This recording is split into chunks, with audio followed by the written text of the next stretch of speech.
ఏదైనా చేసి దాన్ని నమ్మకదొబ్బన్నా. ఏం జరుగుతుంది రాష్ట్రంలో? ఫ్యూచర్ సిటీ, తొక్క సిటీ.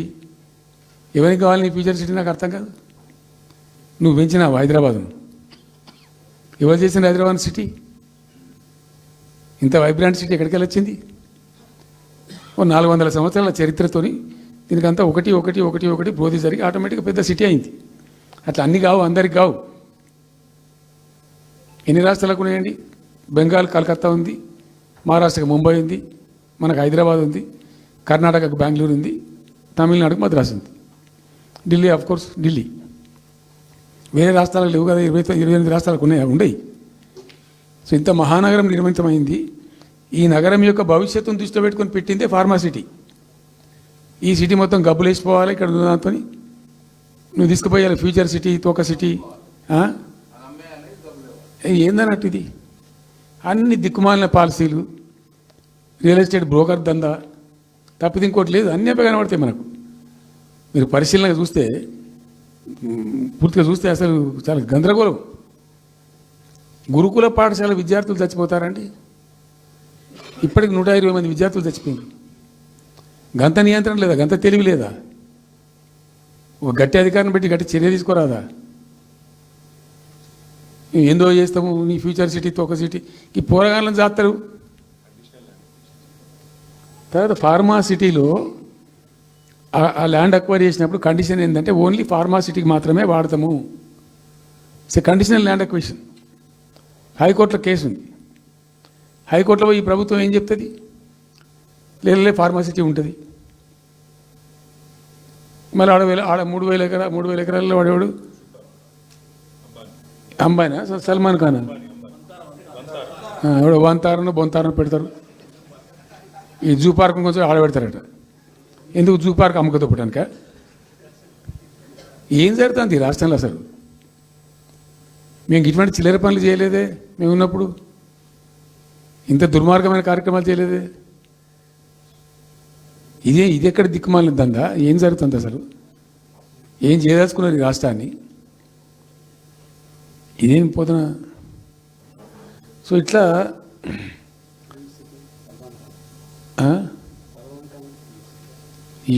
అది ఏందో. నేను ఒక్కటే మాట్లాడుతున్నానండి. బిజినెస్ మీట్ పెడతాం, ఎంఓయూలు చేసుకుంటాం. ఏ ప్రభుత్వం చేయాల్సిందే. అడ్డగోలు జమాబందీ దానికి లెక్కలేని కథ అంటే ఏందన్నట్టు. ఒక హైప్ క్రియేట్ చేసుడు, దీనికి ఆచుడు, దీనికి గురువు చంద్రబాబు నాయుడు.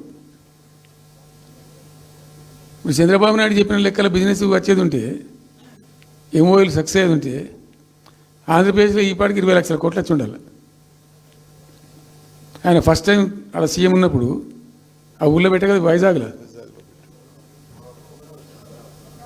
అమరావతిలో కదా, వైజాగ్లో పెట్టిండు. వైజాగ్లో ఎవరు వెళ్ళి ఎంఓయూలు చేసిన వాళ్ళంటే వంట మనుషులు అని చెప్పిండ్రు. ఆ స్టార్ హోటల్లో బయట వంట మనుషులు, వాడు ఎవడు ఆ సప్లై చేసేటోళ్ళు, వాడు వచ్చి కూర్చోపోయి సంతకం పెట్టే పెట్టిండు వాడు పాపం. అవునా అండి, పాపులర్ అయింది అది. ఇప్పుడు మరి ఎక్కడ ఆ పెట్టుబడులన్నీ ఎక్కడ చెప్పండి? ఆఖరికి 10,000 కోట్లు అన్న రావాలి. 15 లక్షల కోట్లు, 6 లక్షల కోట్లు, 8 లక్షల కోట్లు.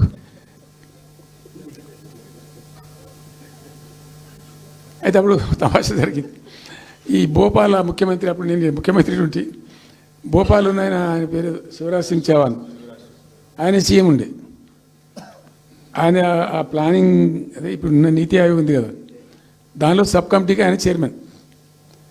నేను భోపాల్లో పెడతా బాయ్సాబ్ జర వచ్చిపోను అని ఖచ్చితంగా భూగా బతిమాలితే ఫోన్ల మీద ఫోన్లు చేస్తే ఏం భోపాల్ లేవా మీరు చూసుకొని అంటే, లేదు సార్ నువ్వు తప్పకుండా రావాలంటే సరే అని పోయినండి. అయితే ఆడొక ఇండస్ట్రీ మినిస్టర్ ఉంది, వాళ్ళ గవర్నమెంట్కి ఉంటారు కదా, మధ్యప్రదేశ్కు. ఆమె వచ్చి నీ కొడుకు వచ్చి బాగా ఆగమాగం చేస్తానని మమ్మల్ని అంటే, ఎందుకు చేస్తాడమంటే ఆయన అదొకటితోటి మాట్లాడి ఎక్కువ చేసుకుంటుండు బాగా అంటే, నువ్వు కూడా అన్నాడు గట్టిగా చెయ్యి. ఆమె వసుంధర రాజే చెల్లెలు, ఆమె పేరు యశోధర రాజేనా ఏదో అన్నది. అంటే నేను అంతకుముందు ఒక కొద్ది రోజుల ముందే నేను భోపాల్ పోవడానికి ఒక దాదాపు 2-3 మంత్స్ బిఫోరే మోడీ గారు వచ్చిండు. అక్కడ వచ్చి 14 లక్షల కోట్లకి ఏం చేసి పడేసారు. ఇది మధ్యప్రదేశ్ గవర్నమెంట్. నేను మొన్న 14 లక్షల కోసం చేసిన కానమ్మా, మీకు నాకు అర్థం కాదు, నీకేం రాలేదంటావు నువ్వు. ప్రధానమంత్రి మీకు సపోర్ట్ ఉండే, మీకు పార్టీ అయ్యి మీకు మంచిగా నీకు ఇంత లాభం ఉంది అంటే ఓ సో బోగసాయి సాబా ఆమె నేను అతను ప్రామిస్ చెప్తాను. నేను ఐ వాజ్ షాక్డ్. అది వచ్చేదా పోయేస్తానంత వాటిగా గ్యాసు అంటే ఈ గ్యాసులు ఎవరిని మోసం చేయడానికి ఇంత వంచిస్తారా ప్రజలను?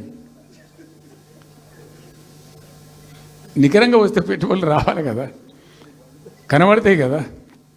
ఆ పెట్టుబడులు వస్తే లాభాలు జరుగుతాయి, ఉద్యోగాలు వస్తాయి, ఫ్యాక్టరీలు వస్తాయి, అడిషనల్ ఇన్కమ్ జనరేట్ అవుతుంది, స్టేట్ గవర్నమెంట్కి జిఎస్టీ పెరుగుతుంది.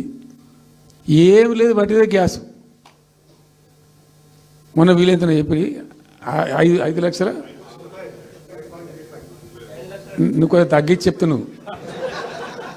నేను పేపర్లో చూసింది 575.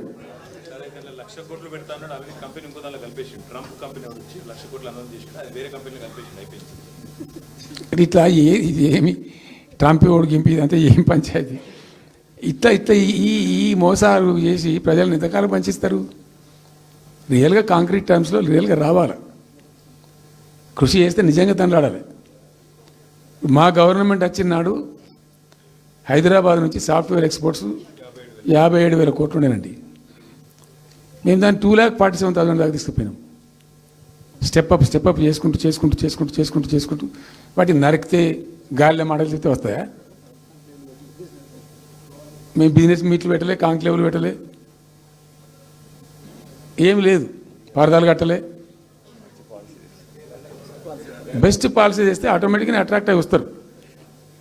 నేను చెప్పిన అప్పుడు ఒక ఆయన ఉండే, పాప ఆయన చీఫ్ సెక్రటరీ కూడా రిటైర్ అయ్యాడు, ఆయన పేరే ఉండే మాధవరావు అల్లుడు ప్రదీప్ చంద్రకు చెప్తే ఆయన పాలసీ తయారు చేయమని చెప్తే తెప్పించండు. పాపం చాలా దేశాలకు తెప్పించండు. ఒక 50 సార్లు రిజెక్ట్ చేసిండు. ఇట్లా కాదు, నాకు కాంక్రీట్ కావాలి, ఇంకా మంచిగా కావాలని చెప్పి చాలా కష్టపడి చేసిండు. I must appreciate him.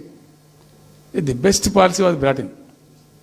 తెచ్చిన తర్వాత కూడా ఎట్లుంటుందంటే, ఒక కంపెనీ వాడు వచ్చిండు, ఫాక్స్కానా ఆ మహారాష్ట్రలో కొట్టుకుపోయింది. ఫాక్స్కాన్ అనే కంపెనీ చాలా పెద్ద కంపెనీ వాస్తవానికి. ఇదేవి తయారు చేస్తారు, సెల్ ఫోన్లు ఇవన్నీ ఎలక్ట్రానిక్స్లో ఉన్నాడు. చాలామంది ఉమెన్కి ఎంప్లాయ్మెంట్ దొరుకుతుంది దాంట్లో, 1000 మందికి. సరే వస్తే మనకు కూడా లాభం జరుగుతుంది. మన ఎంబడి మస్తు దానిలో ఆల్మోస్ట్ వచ్చిండు, 90% వచ్చిండు. మీ పాలసీ బాగుందని అప్రిషియేట్ చేసి అన్ని చేసిండు. యాళ్ళకు వస్తే మహారాష్ట్ర ప్రభుత్వం 3,000 కోట్ల రూపాయలు వానికి నగదు ఇన్సెంటివ్ ఇస్తాను, వాడు కొట్టుకుపోయాడు. 3,000 crores ఎదురిస్తేనే నీకు డబ్బులని తీసుకుపోయాడు. అప్పుడు మనకు అంత కెపాసిటీ లేకుండా, సరే రియల్ ట్రై చేస్తే, కాంపిటీషన్ ఉన్నప్పుడు ట్రై చేస్తే కొన్ని సందర్భాలు జరుగుతాయి, కొన్ని జరిగాయి. ఉన్నట్టు తెలుసు, కట్టండి కదా, నడుస్తుంది కదా, ఫ్యాక్టరీ స్టార్ట్ కూడా అయింది కదా ఆల్రెడీ. సో అట్లా రియల్ ఎఫర్ట్ చేస్తే కొంత జరిగేటువంటి ఆస్కారాలు ఉంటాయి. ఇప్పుడు వెల్స్పన్ కానీ, వరంగల్లో వస్తున్నటువంటి మెగా టెక్స్టైల్ పార్క్లో కైటెక్స్ కానీ, చాలా వాళ్ళు ఎంబడివాడి తనలాడి తిప్పలవాడి అది చేసి పట్టుకొస్తే ఓటి సమకూరుకుంటూ పోతుంటుంది. కానీ వట్టి హైప్ క్రియేట్ చేసి మందిని మోసం చేసి ఎన్ని రోజులు ఇస్తుంది? ఆత్మవంచన, ప్రజావంచన. ఏమైనా వస్తుందిరా బాబు అంటే ఏమి రాదు. ఈ గ్యాస్ల ప్రజలను పెట్టి ఇప్పుడు ఇస్తాన 2,500 దిక్కులేదు మహిళలకు, 1 కోటి మంది మహిళలను కోటీశ్వర్లను చేస్తాం. కాంగ్రెస్ మంత్రులంతా ఒకటే పాట పాడు, ఏమి ఎట్లా చేస్తావా 1 కోటి మంది మహిళలను కోటీశ్వర్లను? నీ దగ్గర ఉంటేనా? ఉన్న రెవెన్యూ పీకింది రాష్ట్రాన్ని, లోపలికి అయిపోయింది. మేము ఉన్నప్పుడు గ్రోత్లో 50% లేదు. అసలు మీ గ్రోత్ గురించి అవగాహన ఉందా? ఒక్కొక్క రూపాయి కూడబెట్టాలి, ఎట్ట తీసుకుపోవాలి? నేను ముఖ్యమంత్రి అయిన తర్వాత నన్ను ఎంతమంది టెంప్ట్ చేసినా, ఐఏఎస్ ఆఫీసర్లు వాళ్ళు వీళ్ళు, ₹1 రిజిస్ట్రేషన్ ఛార్జ్ పెంచాలి నేను 4 ఏళ్ళ దాకా. Not even single rupee. ఉల్టా నేను వాళ్ళని పిలిచి మీకు ఏం కావాలి, రియల్ ఎస్టేట్ బాగా మంచిగా చేసుకుపోవాలి, హై క్లాస్ రావాలి అంటే ఎట్లా? హైదరాబాద్లో కూడా స్కై లైన్ రావాలని చెప్పి 3 ఏళ్ళు తిప్పలవాడానండి నేను 3 years. ఎందుకంటే స్కై లైన్ రావాలని మట్టి నోటి మాట అంటే రాదు, దానికి కూడా ఎక్కువ కావాలి. ఆ 50 అంతస్తులు 60 అంతస్తులు మీదకి పోయి కట్టేటువంటి ఆ క్రేన్ ఆపరేటర్లు, క్రేన్ డ్రైవర్లు, దానికి సంబంధించిన సరంజామా అంత ఉంటుంది. ఆ ఎక్కువ వస్తే ఆ స్కై రైజ్ వస్తుంది. ఆ ఎక్కువ తేవడానికి చాలా కష్టపడాల్సి వచ్చింది. ఇప్పుడు ఈ రాజభవన్ పక్కనే గేట్ పక్కన ఒకటి ఉంటుంది చూడండి, కాదు ఒక టవర్ ఉంటుంది ఒకటి. నేను అప్పుడు నేను పోతుంటే ఈ పునాది తీసిండు, మంచి స్పాట్ ఇది, వాటర్ ఫ్రంట్ ఉంటుంది హుసేన్ సాగర్. అతను చెప్పుండే మనం స్కై లైన్లో భాగంగా ఇద్దాము 50 అంతస్తులకు ఇద్దామని చెప్పి ఆగమంటే ఆయన ఎవరో రాజుగారు ఆగలే, ఆయన గతకే కట్టుకున్నాడు పాపం. It took me 3 years to bring sky line to Hyderabad. మేము ఒక పద్ధతికి పోయినాం, సిస్టమ్ చేసినాం, ఓపికతోని చాలా సిన్సియర్గా మంచి పద్ధతితోని వాళ్ళతో డిస్కస్ చేసుకుంటూ మాట్లాడుకుంటూ ఒక క్రమ పద్ధతిలో పోయినాం. గట్టుంటుంది పద్ధతి. కానీ 4 ఫీజు తీసినాం. 10% ఏదో ఫీజు ఉండే, తర్వాత ఆర్డీఓ ఆఫీసుకోవాలి సార్, ఈ ఫీజు ఏమో కానీ ఆ ఫీజు ఎక్కువ అవుతుందని వాళ్ళు చెప్పారు. అది తీసేవతల పడేసినాం. అది తీసేసినాం, ఆర్డీఓ దగ్గర పోయే అవసరం లేకుండా కూడా చేసినాం. ఇప్పుడు అదొక ఫీజు. ఆ ఫీజుతో ఏమైంది, ఆయనతో పీకింది. హైదరాబాద్ రియల్ ఎస్టేట్ గంగలు కలిసింది. మేమేమో ఆనాడు నిజంగా చెప్తున్నా, చాలా సంతోషంగా చెప్తున్నాను నేను, భూముల ధరలు పెంచినాం తెలంగాణలో. ప్రజా ఆస్తులు పెంచినాం, ప్రజా ఆస్తుల యొక్క విలువ పెంచినాం. 4 ఎకరాల నోడు ధీమాతో ఉండే తెలంగాణలో. కొద్దిగా డాంబర్ రోడ్డు అంటుకునే 4 ఎకరాల నోడు 50 లక్షల కాడికి అమ్మితే నాకు 2 కోట్ల శ్రీమంతుని అని చెప్పుకున్నాడు కాలర్ ఎగరేసుకొని. ఇవాళ ఏమైనాయండి భూముల ధరలు? కుప్ప ఊలిపోయినాయి. ఇంట్లో అమ్మాయి పెయింట్ ఉంటే ఒక ఎకరం అమ్మి చేద్దాం అనుకుంటే కొనే దిక్కులేదు సార్ అని కళ్ళకి నీళ్ళు పెట్టుకుంటారు ప్రజలు. ఇవాళ లేదు, ఒక ఎకరా కూడా అమ్ముడు పోతలేదు, ఇప్పుడు కొంటలేడు. దిక్కు లేకుండా అమ్ముకుంటే ఇష్టం వచ్చిన అడ్డమైన ధరలకు అమ్ముకోవాలి.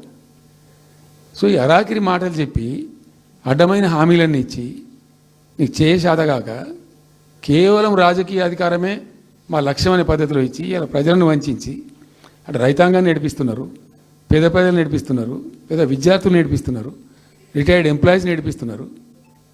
పచ్చి అబద్ధాలు. కేసీఆర్ చేసిన అప్పులకు వడ్డీలు కట్టలేకపోతున్నావా?